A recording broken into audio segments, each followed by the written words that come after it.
మా దగ్గర ఒక ఆమె మందిరానికి రాకపోతే, సిస్టర్ ఆదివారం మందిరానికి వచ్చినట్టుగా రాలేదు కదమ్మా అంటే, అవునన్నయ్య రాలేకపోయాను అంది. ఎందుకు రాలేకపోయారంటే, చుట్టాలు వచ్చారన్నయ్య అంది.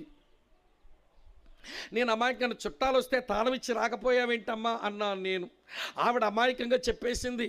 ఏమందో తెలుసా, అదేంటి స్వామన్న అలాగంట, వచ్చింది మా వదినమ్మైతేను, మా చెల్లైతే తాళం ఇచ్చి వచ్చిందును, మా అమ్మ అయితే తాళం ఇచ్చి వచ్చిందును, మా తమ్ముడైతే తాళం ఇచ్చి వచ్చిందును, వచ్చింది వదినమ్మ కదా, మా తమ్ముడు సంసారం అనుకొని ఏ వస్తువు లేపకపోద్దో మా దిక్కుమాల మా వదినమ్మ.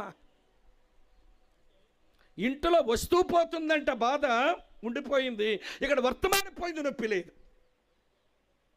ఇక్కడ వర్తమానం పోగొట్టుకున్నాము, ఈ రోజున నొప్పి లేదు.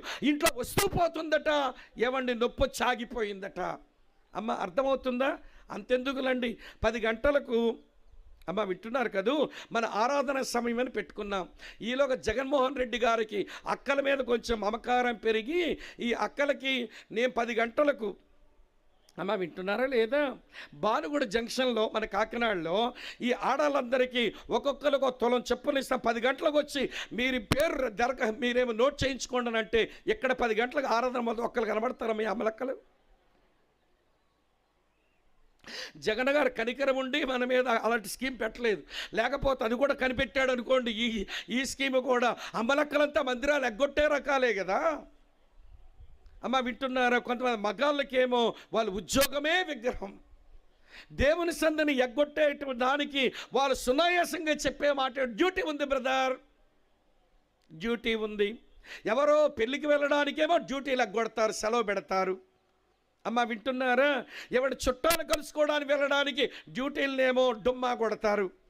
అలాగని దేవుని సందుకు వచ్చినప్పుడు ఉద్యోగానికి డుమ్మా కొట్టమని చెప్పడం లేదు. మన ఆరాధన సమయం ఆదివారమే కదా, మరి ఆదివారం కూడా ప్రత్యేకమైన పని ఏదో నెత్తి మీద వేసుకొని, ప్రియమైన స్నేహితుల, దేవుని చోట్లో ఉద్యోగాన్ని పెట్టిన కుటుంబ యజమానులు, దేవుని చోట్లో వస్తువునో చుట్టాల్లో పెట్టేసిన అమ్మలక్కలు, మీ దగ్గర అన్ని విగ్రహాలు లేవా? తీసి పారేయండి, తీసి పారేయండి.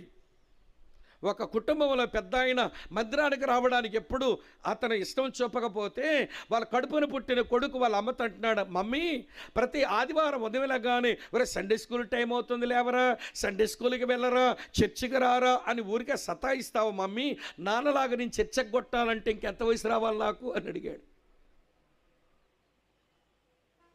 నాన్నగారులాగే చర్చకు కొట్టాలంటే ఇంకెంత వయసు నాకు రావాలి, నాన్ననే నువ్వు సతాయించడం లేదు కదా, నన్ను ఏపుకు తినేస్తున్నావు, నాన్నలాగా నేను చర్చకు రాకుండా ఉండాలంటే నాకు ఎంత వయసు రావాలని అడుగుతున్నాడు అమాయకంగా పిల్లాడు. వినండి వినండి ప్రియమైన స్నేహితులారా, ఆవు పొలములో మేయగా దూడ ఒడ్డున మేయినా, దేవుని చోట్లో వేరొక దాన్ని దేవునిగా పెట్టుకొని మనం ఆరాధించి దేవునికి ఇవ్వాల్సిన గౌరవం మనం ఇవ్వకపోతే మన పిల్లలు అదే చెయ్యరా అనేది నాకు మీకు మనందరికీ ఉన్న ఒక గొప్ప పాఠంగా ఈరోజు ఈ తలంపు